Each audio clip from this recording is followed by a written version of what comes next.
Hello guys, आज हम करेंगे क्लास 12th का चैप्टर 6 स्टाफिंग का जो नेक्स्ट टॉपिक है वो करेंगे इस चैप्टर के अंदर। इससे पहले वाले जो टॉपिक्स हैं वो मैंने अपने पहली वाली वीडियोस के अंदर बता रखे हैं। वीडियो स्टार्ट करने से पहले अगर अभी तक आपने मेरे चैनल को सब्सक्राइब नहीं किया है तो प्लीज़ सब्सक्राइब कर दें, बेल आइकन को क्लिक करना ना भूलें कि आने वाली न्यू वीडियो की नोटिफिकेशन आपको टाइम पर मिल जाए। चलिए आइए स्टार्ट करते हैं चैप्टर। नेक्स्ट टॉपिक है रिक्रूटमेंट। रिक्रूटमेंट का मतलब क्या है? It refers to the process of finding possible candidates for a job और अ फंक्शन। यानी रिक्रूटमेंट एक ऐसा प्रोसेस है जिसमें हम क्या करते हैं, बहुत सारे जो पॉसिबल कैंडिडेट्स होते हैं उस जॉब के लिए सही होते हैं, उनको क्या करते हैं, रिक्रूट करते हैं, उनको सर्च करते हैं, फाइंड आउट करते हैं उन कैंडिडेट्स को। ठीक है, अब फाइंड आउट करने के बहुत सारे मेथड्स होते हैं, वो भी हम आगे डिस्कस करेंगे। अब जो रिक्रूटमेंट प्रोसेस है वो एक पॉजिटिव प्रोसेस है। पॉजिटिव प्रोसेस इसलिए है क्योंकि इसमें हम सिर्फ पर्सन्स की एप्लीकेशंस लेते हैं, उन पर्सन्स को फाइंड आउट करते हैं। ठीक है, और उसी के अंडर अगर हम बात करें कि जो सिलेक्शन प्रोसेस है, वो सिलेक्शन प्रोसेस जो है वो नेगेटिव प्रोसेस है। क्यों? क्योंकि हम उन पर्सन्स के एप्लीकेशंस को रिजेक्ट कर देते हैं सिलेक्ट करते समय। तो रिजेक्शन अच्छा नहीं होता, एक नेगेटिव फीलिंग वाला होता है हर जो पर्सन रिजेक्ट हुआ है। तो हम क्या बोलते हैं, recruitment is a positive process and the selection is the negative process. अब रिक्रूट करने के भी दो सोर्स होते हैं, एक होता है इंटरनल सोर्स और दूसरा होता है एक्सटर्नल सोर्स। अब रिक्रूटमेंट के अंदर अगर केस स्टडी में रिक्रूटमेंट के ऊपर कोई बात आती है तो उसके लिए हम एक डिफाइन है, आपकी एनसीईआरटी के अंदर दे रखी है, मैं उसको बोलती हूँ, आप अंडरलाइन कर लेना। The process of searching for prospective employees and stimulating them to apply for the job in an organisation. ठीक है, अब हम करते हैं इसके सोर्सेज ऑफ रिक्रूटमेंट। क्या सोर्सेज होते हैं रिक्रूटमेंट के? The first one is internal source, then second one is external source.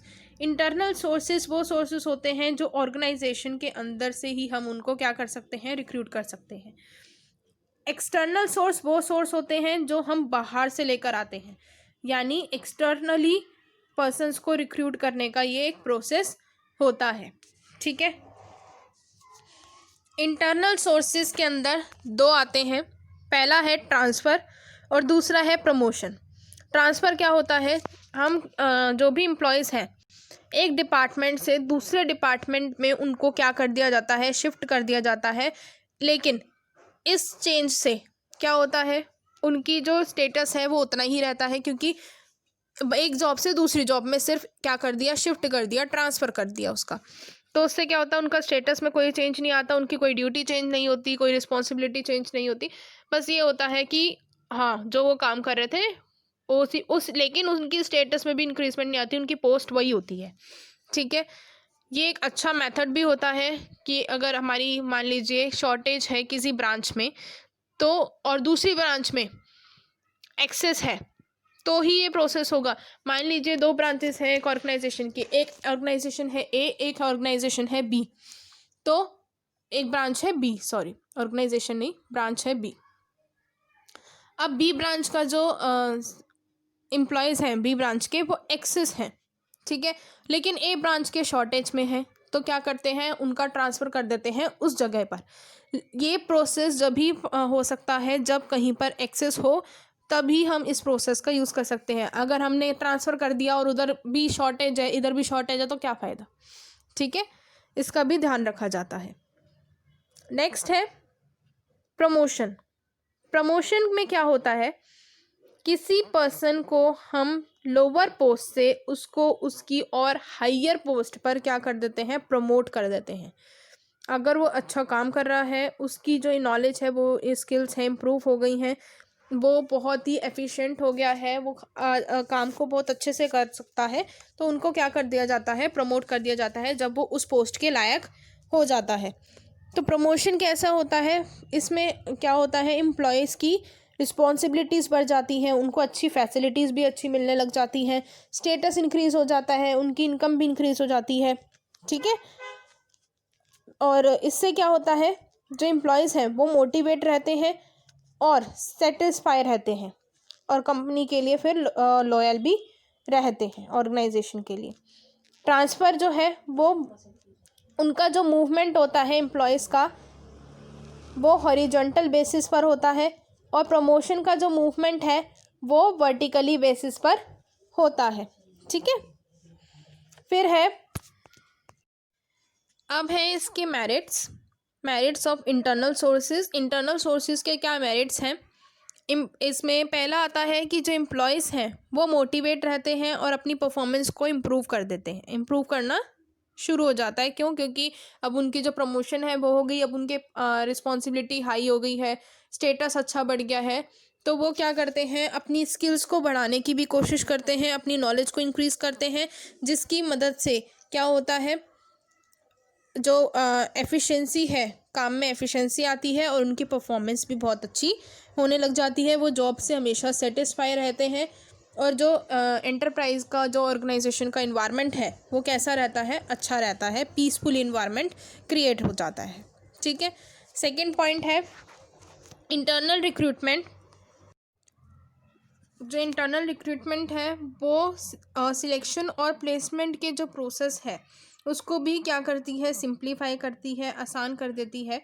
ठीक है, अगर हम इंटरनली किसी को भी अपने इंटरनली एम्प्लॉयज़ को क्या कर देते हैं, प्रमोट कर देते हैं या उनका ट्रांसफ़र कर देते हैं, तो उससे क्या हो जाता है, सिलेक्शन प्रोसेस बहुत आसान हो जाता है, हम आसानी से उनको सिलेक्ट कर सकते हैं और उनको प्लेसमेंट भी अच्छी दे देते हैं।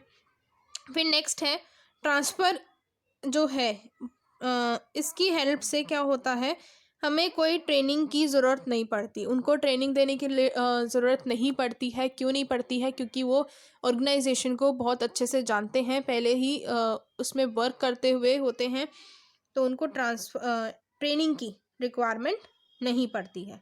ठीक है, फिर जो ट्रांसफ़र है उसमें क्या होता है, हम लोग शिफ्टिंग कर देते हैं वर्कफोर्स की। जहाँ पर सरप्लस डिपार्टमेंट होता है उनको किस डिपार्टमेंट में शिफ्ट करा जाता है, शॉर्टेज डिपार्टमेंट में, तो उससे भी बेनिफिट मिल जाता है ऑर्गेनाइजेशन को, उनके जो कॉस्ट है वो भी कम आती है। फिर है जॉब की फिलिंग, इस इंटरनल सोर्सेज की हेल्प से क्या हो जाती है, बहुत ज़्यादा चीपर हो जाती है as compare to external sources. ठीक है, फिर आती है limitations of internal sources. Internal sources की क्या लिमिटेशन है, इसके अंदर क्या होता है, पहला लिमिटेशन ये है कि फ्रेश टैलेंट जो है, न्यू ब्लड जो है वो बाहर नहीं आता, यानी ऑर्गेनाइजेशन के अंदर वो न्यू ब्लड इनब्रीड नहीं होता। जो फ्रेश टैलेंट है वो ऑर्गेनाइजेशन के अंदर नहीं आएगा, तो क्या हो जाता है कि न्यू जो टेक्नोलॉजीज़ होती हैं वो ओल्ड एम्प्लॉयज़ को ज़्यादा न्यू टेक्नोलॉजी की जानकारी नहीं होती है, तो उससे क्या होता है, जो फ्रेश न्यू टैलेंट होता है उनको न्यू टेक्नोलॉजीज़ के बारे में कई बार बहुत अच्छे से पता होता है, तो वो उन न्यू टेक्नोलॉजीज़ का, उन न्यू फ्रेश टैलेंट्स का फ़ायदा नहीं उठा पाते। और दूसरा है कि जो इंटरनल सोर्सेज से हम रिक्रूटमेंट कर देते हैं, प्रमोशन, उनको पता है कि हमारी प्रमोशन हो जाएगी, जो ओल्ड एम्प्लॉयज़ हैं उनको लगता है कि अब भाई हमारी तो प्रमोशन होने वाली है, तो उससे क्या हो जाते हैं, वो आलसी हो जाते हैं और काम करना अच्छे से काम नहीं करते और उन जो एफिशिएंसी वगैरह होती है वो भी कई बार डिक्रीज़ होने लग जाती है। फिर आता है नेक्स्ट पॉइंट कि जो नई इंटरप्राइजेज़ होती हैं, जो अभी अभी जिन्होंने बिज़नेस खोला हुआ होता है, वो इस सोर्स का फ़ायदा नहीं उठा सकती। क्यों? क्योंकि उनके पास कोई एग्जिस्टिंग एम्प्लॉयज़ नहीं होते हैं, क्योंकि ऑर्गेनाइजेशन ही न्यू खुली है, तो उससे क्या होगा, वो एक्सटर्नल सोर्सेज से ही क्या करेंगे, रिक्रूटमेंट करेंगे। ठीक है, फिर इसमें क्या होता है, अब जो एम्प्लॉयज़ हैं उनको पता है कि मेरे को प्रमोट होना है, तो उससे कंपटीशन का जो स्पिरिट होता है वो सारा ख़त्म हो जाता है एकदम से। और नेक्स्ट पॉइंट है कि अगर जैसे ही हम एकदम से ट्रांसफ़र कर देते हैं एम्प्लॉयज़ का, तो वो क्या हो जाते हैं, उनकी जो प्रोडक्टिविटी है वो रिड्यूस हो जाती है। मान लीजिए हमारा जो प्रोडक्शन मैनेजर था, मतलब प्रोडक्शन डिपार्टमेंट था, उसमें कुछ सरप्लस था और शॉर्टेज किसके अंदर था, सेल डिपार्टमेंट के अंदर। अब हमने ट्रांसफ़र तो कर दिया, उसको थोड़ी बहुत अगर ट्रेनिंग की नीड हुई वो भी दे दी, लेकिन प्रोडक्टिविटी लेवल क्या हो जाता है, कम हो जाता है। ठीक है, फिर नेक्स्ट आते हैं हमारे पास एक्सटर्नल सोर्सेज। एक्सटर्नल सोर्सेज का मतलब है कि बाहर से हम स्टाफ को क्या करें, रिक्रूट करें। ठीक है, इसमें हम ये देखते हैं हमारे पास जो एप्लीकेशंस आती हैं उनको मैच करते हैं कि हमारी जो एप्लीकेशंस हैं उस हिसाब से पर्सन्स जो हैं वो अपनी रिक्वायर्ड क्वालिफिकेशन को भेजें। सारा डाटा इसमें लिखा जाता है कि क्या क्या क्वालिफिकेशंस चाहिए, कैसा पर्सन होना चाहिए, कितना सैलरी वो डिमांड करता है, हर चीज़ का भी इसमें ध्यान रखा जाता है। तो इसका पहला सोर्स है डायरेक्ट रिक्रूटमेंट। इसके अंडर क्या होता है, एक नोटिस बोर्ड के ऊपर नोटिस प्लेस कर दिया जाता है और उस नोटिस के अंदर जॉब सीकर्स जॉब बता दी जाती हैं कि कौन कौन सी जॉब अवेलेबल है इंटरप्राइज के अंदर। जो जॉब सीकर्स होते हैं वो एक जगह पर जब जॉब का उनको पता चलता है तो वो जॉब के लिए एक जगह पर असेंबल हो जाते हैं, वहाँ पे अपना जो भी डाटा है वो सबमिट कराते हैं और उस पर स्पेसिफाइड डेट वगैरह भी होती हैं। ठीक है, और ये जो डायरेक्ट रिक्रूटमेंट का जो प्रोसेस होता है वो कब फॉलो किया जाता है, जब उन्हें अनस्किल्ड या सेमी स्किल्ड वर्कर्स की रिक्वायरमेंट होती है। ठीक है, और इन वर्कर्स को हम क्या कहते हैं, कैजुअल वर्कर्स और बैडली वर्कर्स।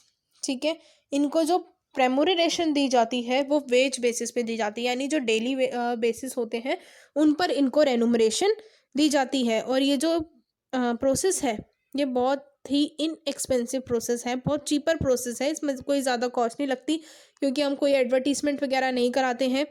ठीक है, फिर नेक्स्ट है कैजुअल वर्कर्स। कैजुअल कॉलर्स में क्या है, कैजुअल कॉलर्स के अंदर जो ऑर्गेनाइजेशन होती हैं, रेप्यूटेड ऑर्गेनाइजेशन, वो क्या करती हैं, उनके पास जब बहुत सारी एप्लीकेशंस आ जाती हैं, एक बार पर बहुत सारी एप्लीकेशन आती हैं, उस टाइम पर वो कुछ डाटा, अब जिन जिन को तो सिलेक्ट कर लिया वो कर लिया पहले, अब बहुत सारी एप्लीकेशंस आती हैं तो उसमें से 3-4 सिलेक्ट करने होते हैं तो 3-4 कर लिए, और जो एप्लीकेशंस बच जाती हैं वो अपने डाटा के अंदर सेव रखती हैं, अपनी फाइल्स बना के रखती हैं। अगर कभी रिक्वायरमेंट पड़ती है तो उन डाटा को भी चेकआउट करती हैं और उन जॉब सीकर्स पर्सन्स को कॉल वगैरह करती हैं, उनसे अगर उनको इस टाइम पर अगर वो फ्री होते हैं, उनकी कोई जॉब वगैरह नहीं लगी होती तो वो क्या कर लेते हैं, उस टाइम पे उन पर्सन्स को रिक्रूट कर लेते हैं। फिर है नेक्स्ट एडवर्टीजमेंट। एडवर्टीजमेंट में क्या होता है, या तो जो बड़ी बड़ी रेप्यूटेड कंपनीज होती हैं वो क्या करती हैं, न्यूज़पेपर के अंदर अपनी एडवर्टाइजमेंट डाल देती हैं और या फिर टेलीविज़न में डाल देती हैं, या आजकल इंटरनेट सोर्सेज भी बहुत हैं। ठीक है, तो उसमें एडवर्टाइजमेंट डाल देती हैं जिसकी हेल्प से उनकी जो जॉब है बहुत आसानी से फिलअप हो जाती हैं, लेकिन ये जो प्रोसेस होता है ये बहुत एक्सपेंसिव प्रोसेस होता है। ठीक है, फिर नेक्स्ट है एम्प्लॉयमेंट एक्सचेंजेस। एम्प्लॉयमेंट एक्सचेंजेस में क्या होता है, ये वाला जो प्रोसेस है एम्प्लॉयमेंट एक्सचेंज, ये क्या है, रन आउट किया जाता है गवर्नमेंट के द्वारा और ये बहुत ही गुड सोर्स ऑफ रिक्रूटमेंट है। इसमें जो अनस्किल्ड और स्किल्ड जॉब्स दोनों के लिए ही ये फुलफिल किया जाता है। इसके अंदर क्या होता है, मैच किया जाता है कि जो एम्प्लॉयज़ की कितनी डिमांड है और जो डिमांड है वो सप्लाई से मैच करती हैं कि नहीं करती। यानी मान लीजिए कोई टीचिंग जॉब है, ठीक है, और जो डिमांड है वो कोई इंजीनियरिंग जॉब के लिए है, तो वो भी मैच करना ज़रूरी होता है, दोनों के बीच में लिंक बनाना ज़रूरी होता है, जॉब सीकर और एम्प्लॉयर्स के बीच में भी। ठीक है, और इसके जो रिकॉर्ड्स होते हैं वो मेनली गवर्नमेंट के पास होते हैं और इसके अंदर जो मिनिमम क्वालिफ़िकेशन होती है वो 10th क्लास तक की क्वालिफ़िकेशन के लिए माना जाता है। ठीक है, फिर है next point placement agencies and management consultants. इसके अंदर प्लेसमेंट एजेंसीज और मैनेजमेंट कंसल्टेंसी दो मेथड हैं, अलग अलग हैं। प्लेसमेंट एजेंसीज क्या होती हैं, ये भी वैसे ही होती हैं। ये जो एजेंसीज होती हैं ये क्या करती हैं, जॉब सीकर्स होते हैं वो यहाँ पर अपना डाटा क्या करा जाते हैं, रजिस्टर करा जाते हैं, और जो जॉब फाइंडर्स होते हैं, जॉब फाइंडर्स कह रही हूँ, जो जॉब के ऑफ़र करने वाले होते हैं वो क्या करते हैं, यहाँ पर आकर इन एजेंसीज़ में आकर उस डाटा को चेकआउट करते हैं और जो उनको डाटा सही लगता है, जो उनकी रिक्वायरमेंट से फुलफ़िल करता है, उनको वो क्या कर लेते हैं, रिक्रूट कर लेते हैं।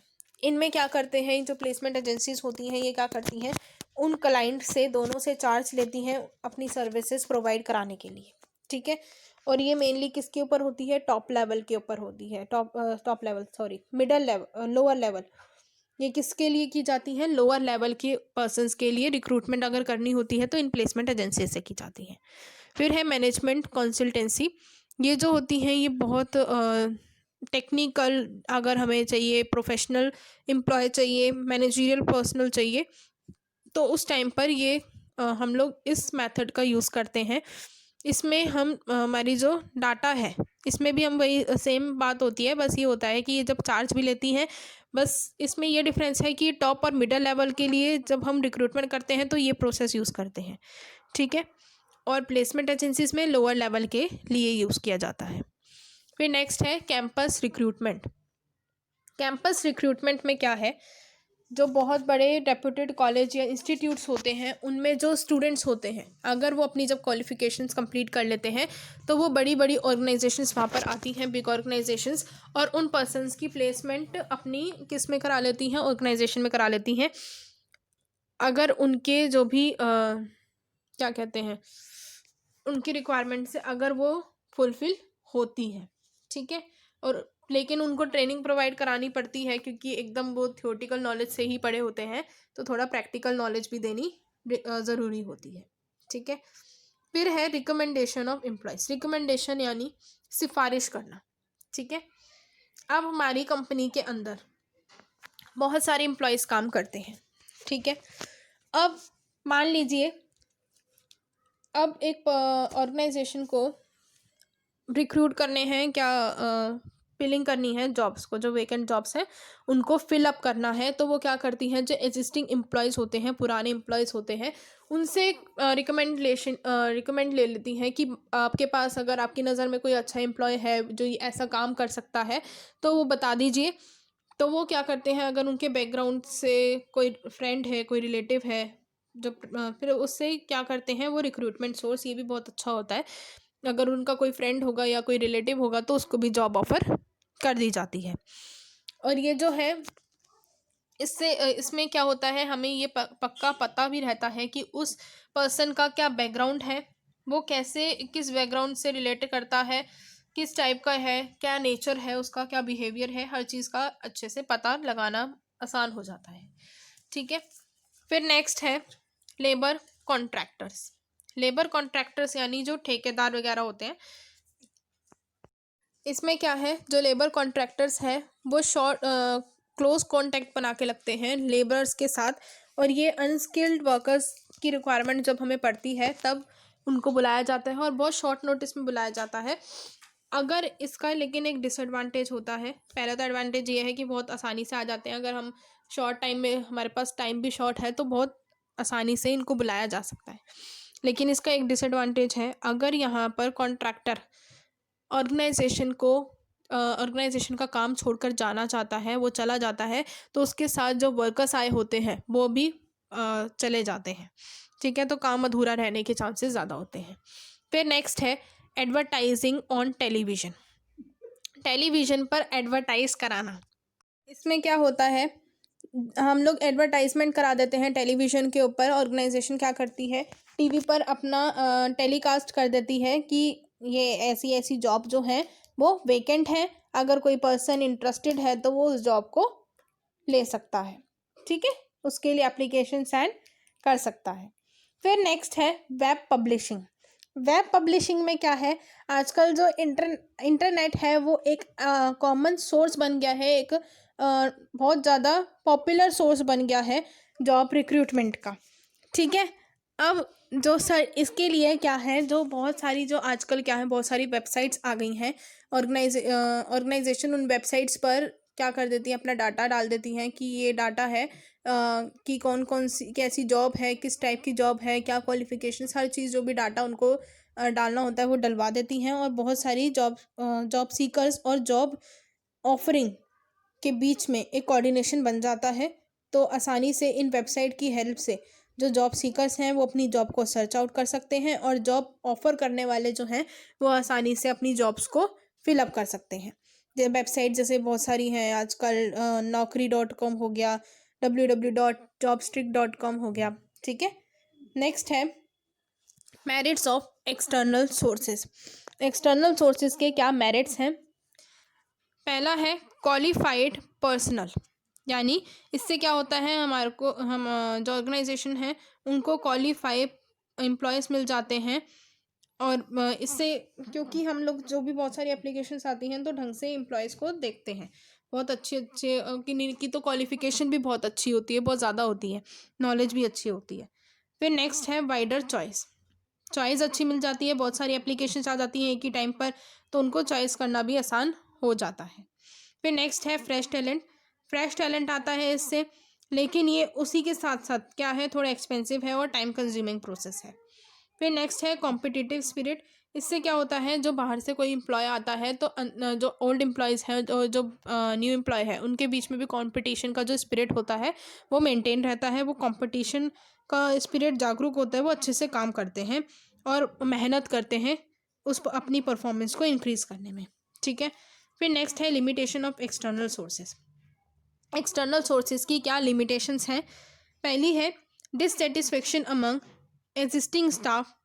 एग्जिस्टिंग स्टाफ के अंदर डिससेटिस्फेक्शन हो जाता है, क्योंकि वो सोचते हैं कि भैया हमें प्रमोशन मिल जाएगी, लेकिन क्या होता है, उनको प्रमोशन नहीं मिलती बल्कि बाहर से पर्सन्स को बुला दिया जाता है, तो उनके जो प्रमोशन के चांसेस होते हैं वो रिड्यूस हो जाते हैं, ठीक है। फिर है लेंथी प्रोसेस। ये प्रोसेस बहुत लेंथी है, लॉन्ग टाइम गेन करता है, बहुत ज़्यादा टाइम चाहिए इसके लिए और एक्सपेंसिव भी होता है, ठीक है। और बहुत वेट भी करना पड़ता है एप्लीकेशंस के लिए कि एप्लीकेशन कब आएंगी। फिर हम एक पूरा सिलेक्शन प्रोसेस होता है, सिलेक्ट करने के लिए भी बहुत बड़ा प्रोसेस है, तो बहुत ज़्यादा टाइम लग जाता है। फिर है next costly process. External sources में बहुत ज़्यादा पैसे भी लग जाते हैं, एक कॉस्टली प्रोसेस है। क्यों? क्योंकि हम लोग बहुत सारा खर्चा जो कर देते हैं वो मोस्टली किस पे कर देते हैं, एडवर्टाइजमेंट पर कर देते हैं, ठीक है। आज हम इतना ही करेंगे, नेक्स्ट वीडियो में मिलेंगे हम नेक्स्ट टॉपिक के साथ, एंड बाय।